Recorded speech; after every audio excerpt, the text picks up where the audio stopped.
Foi a mais de 2 anos. Sim, eu vou deixar o poder para que você quer. E daí depois você quiser. Sim,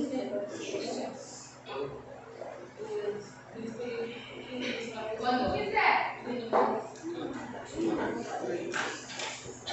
Boa noite, pessoal. Nós somos o grupo 2, dando continuidade aí ao tema, tem um negócio jurídico. Fizemos pesquisas, cada um colaborou de forma impecável para que conseguimos trazer para vocês assuntos que dá continuidade, obviamente, aqui, né, os colegas já apresentaram. Tá? Nossos temas falam contra a independência, contra o aperfeiçoamento, contra o momento de execução, contra a pessoalidade e também contra a tipicidade. Brevemente, bem de uma forma objetiva, eu quero falar para vocês. Eu sei que vocês estudaram, viram tudo sobre o que é negócio jurídico, porém não custa nada a gente tentar também. Quando falamos de negócio jurídico, nos referimos a um ato que tem por finalidade uma cola, que eu fiz, aquisição, que é o ato de adquirir, tomar posse de algo. Tem também a modificação, que no caso é o acontecimento futuro, incerto ou até mesmo modificado, como o próprio nome diz, modificação, do ato ou do próprio negócio jurídico. E com relação à extinção do direito, nós temos, por diversas razões, que eu precisei anotar aqui mesmo, que são extintos, a extinção do direito, eu quero falar para vocês, compartilhar com vocês, que eu achei muito importante, que é o perecimento do objeto, alienação, que é transferir a sua propriedade em si ao outro interessado, no caso. A renúncia também, o abandono, o falecimento do titular, a prescrição, a decadência e etc. A nossa pesquisa, depois vocês vão ver no decorrer do nosso trabalho, tem um autor específico, sim.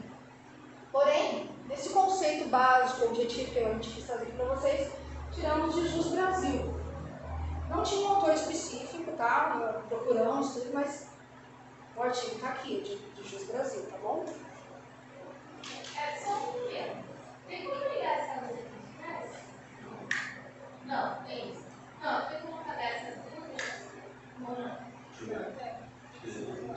Não dá, só tem 2 controles. Quer ficar assim? Tá. Não. Outro jeito. Mas assim, dá pra gente apresentar de curso. Tá dando pra vocês? Dá pra vocês dar, né? Pra gente também. Mas fala com aceso e não fica tão escuro. Tá bom. Quer deixar aceso? Não fica tão escuro, não. Não fica tão claro pra gente. Vocês sabem. Pra mim, fica. Tá? Bom, eu vou falar para vocês quanto à independência ou autonomia com relação ao negócio jurídico. Nós podemos chamar de independência ou até mesmo principais. Significa que possuem validade e existência por si, em vida própria, vamos dizer assim. Também os acessórios, calma que eu vou explicar, tá? Temos dependentes ou chamados de acessórios, que é o tema que nós pesquisamos pelo conhecimento dessa palavra. Que a existência depende do outro negócio, no caso, dos principais, do outro negócio jurídico. Exemplo, compra e venda. Eu coloquei um exemplo bem legal, bem objetivo, para vocês terem uma ideia, que é como se fosse assim, ó, o principal é a casa. Você comprou um imóvel, o principal é a casa em si. E o que eu posso colocar dentro para ser considerado principal com relação à casa? O telhado, o muro, o portão, enfim. Mas o que está dentro da casa são os móveis, fogão, a geladeira, o sofá, coisas assim do tipo, tá? Complementando aqui, são os que têm sua existência subordinada ao do contrato inteiro, do contrato principal. Então não existe, de certa forma, acessórios sem os principais. retiramos a nossa pesquisa, no caso do meu tema, publicado pelo Eric Sugimoto, um artigo que ele publicou, mas retirando, obviamente, do autor Cartucci, Flávio Cartucci, do livro Manual de Direito Civil, tá ok? E eu gostaria de ler o artigo 92 do Código Civil aqui, que fala especificamente do que eu estou agora explicando para vocês, do principal e acessórios. Principal é o bem que existe sobre si, é uma consideração abstrata ou até mesmo concretamente. O acessório é aquele cuja existência supõe a do principal, nada mais do que eu expliquei anteriormente. Aqui diz o artigo, tá? Os acessórios seriam então as pertences, como eu expliquei, os móveis que depois são colocados dentro da casa, e a casa é o principal. Espero que vocês tenham compreendido. Vamos ver se tem mais alguma coisa. Vamos seguindo aí. Quanto ao aperfeiçoamento consensual e real. O aperfeiçoamento consensual, o trato consensual, ele é o que se aperfeiçoa com o mero consentimento das partes, independentemente da entrega da coisa. Ou seja, é necessário que ocorra somente o consenso entre as partes para que ele seja aperfeiçoado. Um exemplo disso é a compra e venda, onde tem o comprador e o vendedor. Ambos entram em consenso, um quer comprar e um quer vender. E mediante este consenso, eles entram em consentimento de quando será feita a entrega da coisa. Se será feita daqui a um mês, se o pagamento será feito agora, daqui a um mês. Então, tudo é gerado com consentimento. No artigo 482 do Código Civil diz: a compra e venda quando pura considerar-se-á obrigatória e perfeita, desde que as partes acordarem no objeto e no preço. Ou seja, é somente o consenso que aperfeiçoa o contrato consensual. Já no contrato real, diferentemente dos contratos consensuais, ele é preciso que ocorra a entrega da coisa para que ele se aperfeiçoe. Um exemplo disso é o contrato de empréstimo ou mútuo. Um exemplo, eu sou o mutuário, então é aquele que irá me emprestar o dinheiro. Não basta só o meu consentimento com dele, é necessário que ele me entregue o dinheiro para o contrato se aperfeiçoar. O slide foi tirado do artigo publicado por Eric Sugimoto, onde ele pegou como base também o livro, o Manual de Direito Civil, do Flávio Cartucci. Existe uma classificação quanto ao momento em que as obrigações devem ser cumpridas. Essa classificação ela é dividida em três. É a classificação momentânea ou instantânea, de execução diferida ou de trato sucessivo. A execução momentânea ou instantânea, ela é cumprida em um único ato. Ela é cumprida naquele momento exato. Como exemplo, quando você vai em uma padaria e vai comprar um pão. Você vai naquele momento, você já faz a compra, já leva seu produto, então é uma obrigação instantânea. Exemplo de qualquer compra e venda feita à vista. Essas classificações foram tiradas também do livro do Cartucci. Eu falarei da execução diferida. Ela é aquela que deve ocorrer, acontece de uma vez só, mas no momento futuro. Um exemplo típico é a situação do pagamento de cheque pós-datado ou pré-datado. Trouxe também essa questão da súmula, quando o cheque pré-datado ou pós-datado ele é depositado antes da data combinada, essa súmula do STJ, ela dá um respaldo legal na ideia de causar um dano moral à parte. Esse é o conceito do Flávio Cartucci, da obrigação de execução diferida. Okay? Aí tem também a questão da execução continuada ou de trato sucessivo. É muito utilizada agora na atualidade, na ausência de crédito imediato, cujo cumprimento ela se dá por subvenções periódicas, por pagamentos periódicos. Também trouxemos exemplos. Aqui são os financiamentos em geral, contratos de locação, nosso contrato com a escola, com a faculdade, a gente faz pagamentos mensais. Esse é o conceito da execução continuada ou de trato sucessivo, segundo Flávio Cartucci. Bom, gente, eu vou falar quanto à pessoalidade. divididos em duas, impessoais e a personalíssimos. Elas são bem simples, até a gente estava fazendo a apresentação ontem, a gente fazendo a discussão.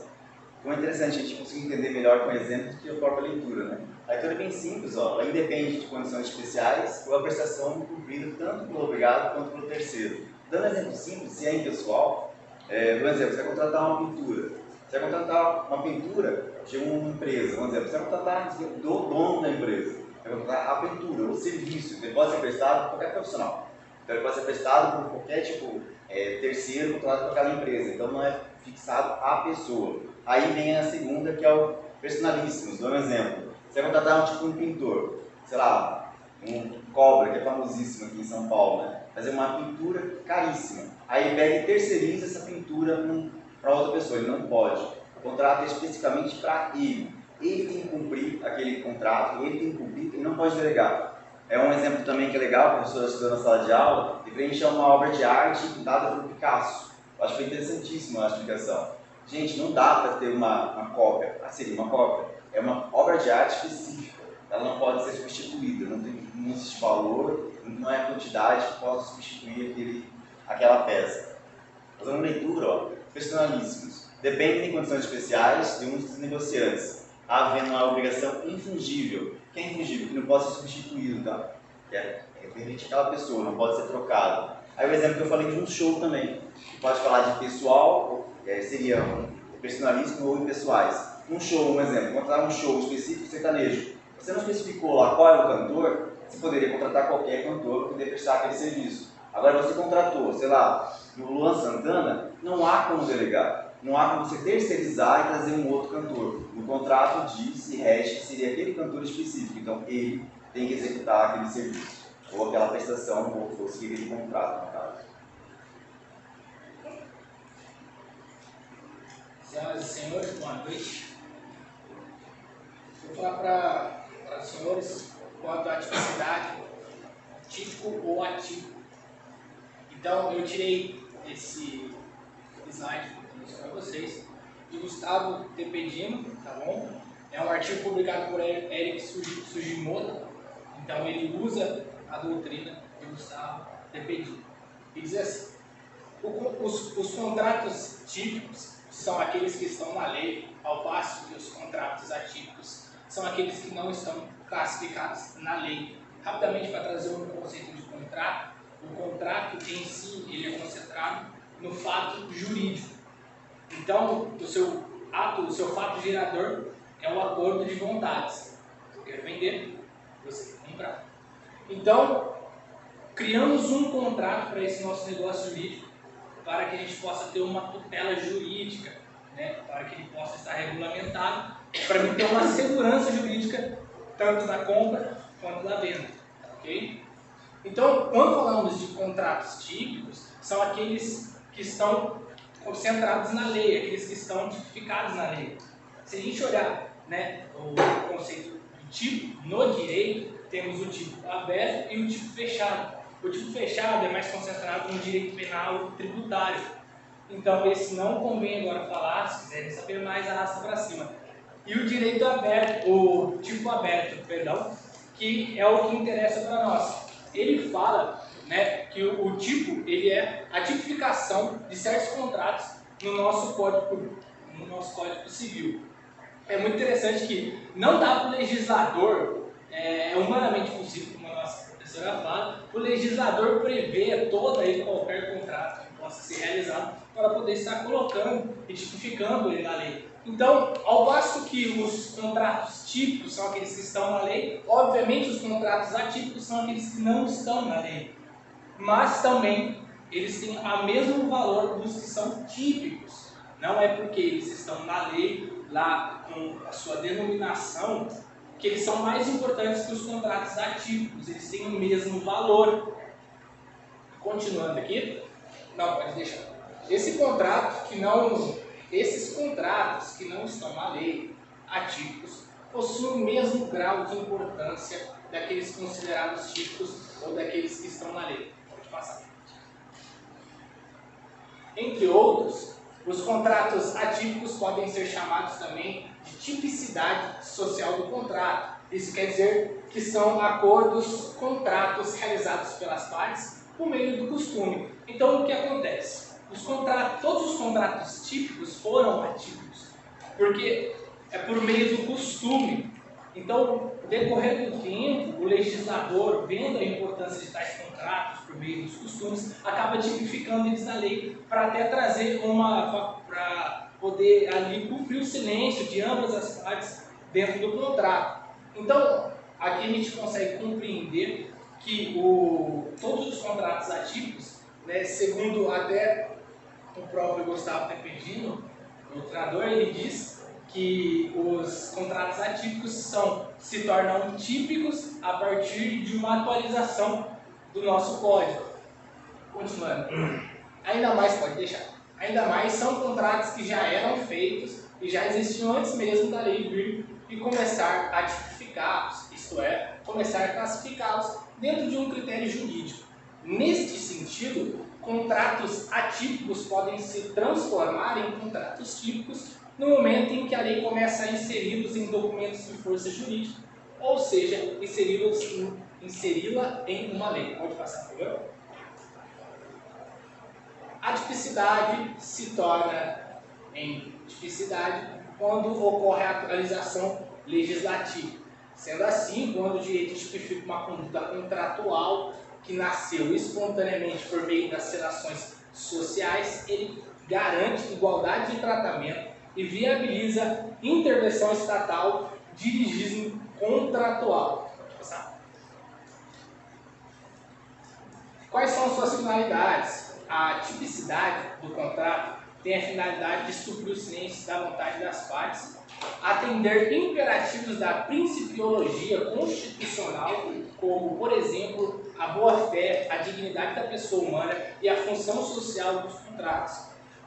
É interessante a gente entender que os contratos atípicos, mesmo eles não estando tipificados na lei, tem ali uma flexibilização de ambas as partes para fazer o contrato conforme seja melhor para aquele caso, para aquele contrato em si, o que seja melhor para mim, o que é mais conveniente para mim, desde que ele não fira o nosso direito constitucional. E também tem a questão da boa-fé. Uma vez que o contrato foi firmado, a boa-fé é que eu vou cumprir aquele contrato. Por isso temos uma tutela jurídica, que é para garantir que a minha boa-fé ela seja ali, de fato, ocorrida.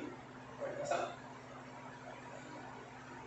Enfim, muito obrigado por vocês me ouvirem. Uma ótima noite. Obrigada, pessoal.